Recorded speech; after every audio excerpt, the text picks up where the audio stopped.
ద్వేషించుకోవడానికి వీల్లేదు కదా. ఆఫర్ ఇస్తున్న ఏందో తెలుసా? కొత్త సంవత్సరం రాకంటే ముందే ఈ సంవత్సరంలో ఉన్నటువంటి మురికంతా, ఈ సంవత్సరం ఉన్నటువంటి ఆ పగంతా, ఈ సంవత్సరం ఉన్నటువంటి ఆ ద్వేషమంతా ఈ సంవత్సరం నువ్వేం చేయాలి? వదిలేసుకోవాలి. కొత్త సంవత్సరం రాగానే నువ్వు ఎట్లయిపోవాలి? కొత్తగా తయారు కావాలి. కొత్త సంవత్సరం అడుగుపెట్టగా అందరూ అంటే ఏమో తెలుసా? హ్యాపీ ఏది? Happy new year. ఎవరికి హ్యాపీ న్యూ ఇయర్? ఎవరికి హ్యాపీ న్యూ ఇయర్? నువ్వు కొత్త సంవత్సరం అయితే వచ్చింది కానీ నీలో ఇంకా పాతది పోలేదు.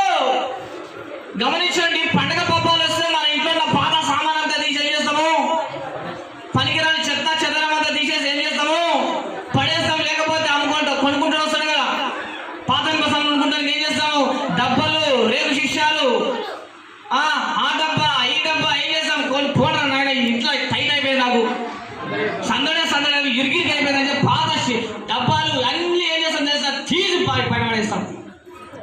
ఇల్లంతా ఏమైనప్పుడు శుద్ధి చేసుకుంటే కొత్త అప్పుడు ప్రశాంతం అనిపిస్తుంది. అబ్బా ఇప్పుడు ఇల్లు శుద్ధిగా మంచిగా ఉంది. అరే పాత డబ్బాలు, రేపు డబ్బాలు అవి వాడేస్తున్నావు, మంచిగా ఉంది పాత పాతవి. కానీ నీలో కూడా పాత ఉండలే కొన్ని. నీ పక్కింటితో ఇంకా మాట్లాడతలే, ఇంకా పక్కింటి నువ్వు క్షమించలేవే, ఇంకా నీ బిడ్డలు క్షమించలేవే, ఇంకా నువ్వు నీ తల్లి క్షమించలేవే, ఇంకా నువ్వు సవాళ్ళు పట్టుకొని కూర్చునేవే, ఇంకా నువ్వు పంట పట్టుకొని కూర్చునేవే.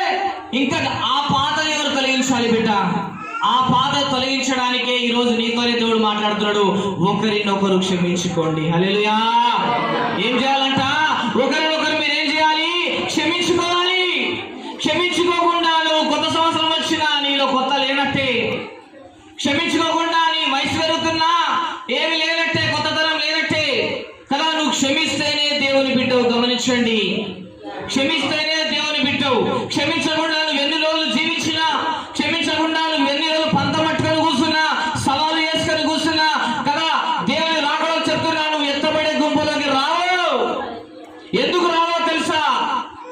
నీలో పాతది దాగి ఉన్నది. పగ, శత్రుత్వం పెంచుకుంటున్నావు, ద్వేషం పెంచుకుంటున్నావు, కలహం పెంచుకుంటున్నావు. ఆ బిడ్డను చూస్తానే నీకు మండుతాడు ఇట్లా. హల్లెలూయా.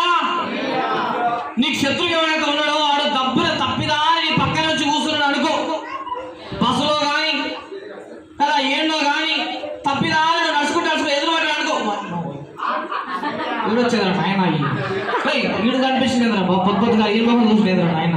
తప్పిదారి బస్సుకి ఏదో ప్రయాణం వెళ్తున్నావు, తప్పిదారి నీ సీట్లో వాడే కూర్చున్నాడు అనుకో కదా. కూర్చొని అన్న ఈ ఊరు అజితారు పోతా అని చెప్పేసి అడిగితే వాడు ఏమున్నది?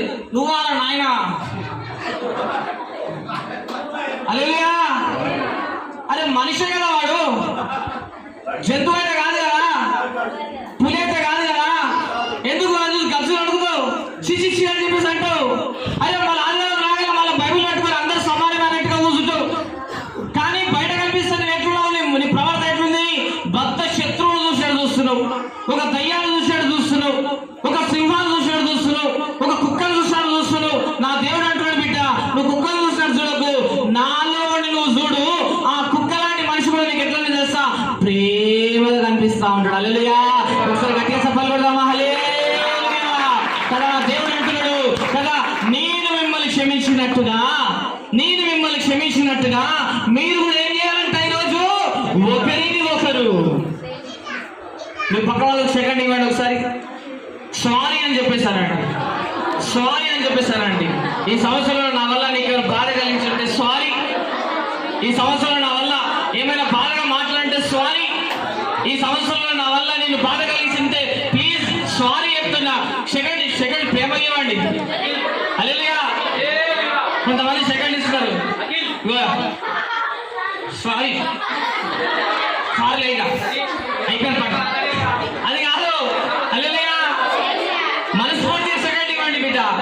మనస్ఫూర్తిగా అర్థమైందా? మనసులో పెట్టుకొని తప్పదురా అన్నట్టు ఇవ్వకండి. మనసులో యథార్థత కలిగి ఒక మాట చెప్పండి, నేను నిన్ను క్షమిస్తున్నా అని చెప్పేసానండి. సెకండ్ వర్డ్ చేయబడుతున్నాడు ఒకసారి. హల్లెలూయా.